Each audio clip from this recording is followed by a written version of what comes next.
আপনারা যেভাবে এসেছেন আমি আপনাদের কাছে কৃতজ্ঞ।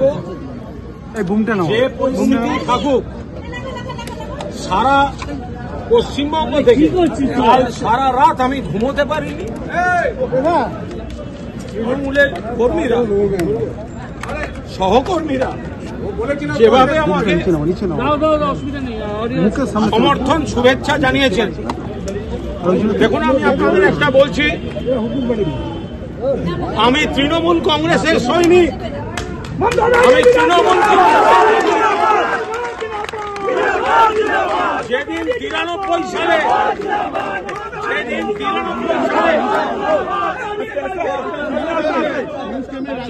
93 সালে আপনাদের অনেকের জন্ম হয়নি, সিপিএম মমতাদিকে খুনের চেষ্টা করেছিল। আমি পুলিশের গাড়ি থেকে অচৈতন্য মমতাদিকে তুলে নিয়ে হাসপাতালে গিয়েছিলাম। ফলে আজকে যে বা যারা সাধারণ কর্মীদের আবেগকে সম্মান না দিয়ে দাদাগিরি জমিদারি চালাচ্ছেন, আমি একজন কর্মী হিসেবে সেই প্রথার বিরুদ্ধে লড়াই করছি। আপনাদের সঙ্গেও যখন এই ঘটনা ঘটেছিল আমি সাধ্যমতো চেষ্টা করেছি আপনাদের পাশে থাকতে। আমি বলছি যে আমি তৃণমূল কংগ্রেসের কর্মী। কোন এই ঘরে বসে থাকা নেতারা তাদের চামচা না হলে পুলিশ দিয়ে হ্যারাস করে আপনাদের ওপরও যা যা করেছে, আমি আবার বলছি, আমি পদে থাকি না থাকি, যদি এই অসভ্যতা হয়, কুণাল ঘোষ আপনাদের সামনে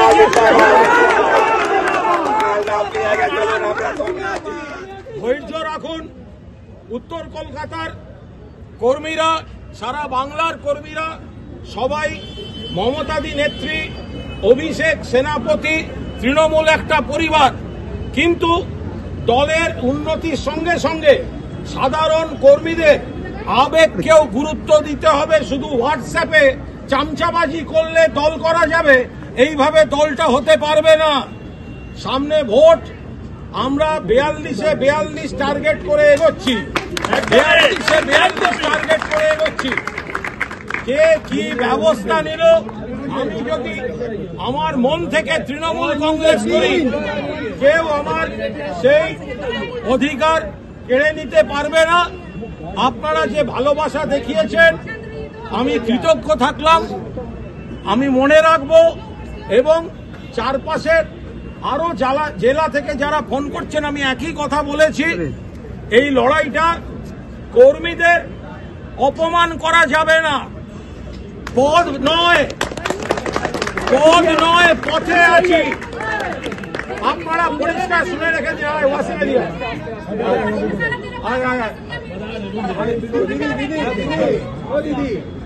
আমি একটা জিনিস জেনে রাখুন, একটা জিনিস জেনে রাখুন, কুণাল ঘোষের কোনোদিন পদ লাগেনি। পদ নয়, পথে আছি। যেখানে রাস্তা, যেখানে তৃণমূল, যেখানে তৃণমূলের কর্মীরা, দেয়াল লিখানের কর্মী, বুথ কর্মী, কুণাল ঘোষ তাদের সঙ্গে আছে এবং থাকবে। এবং আজ না হলে কাল মমতাদি আর অভিষেক এগুলো অনুধাবন করবেন, বুঝবেন। এই আত্মবিশ্বাস নিয়ে এই দলটা চালিয়ে যাব। আপনারা যান, আমার তরফ থেকে অনেক অনেক অনেক অনেক ধন্যবাদ রইল।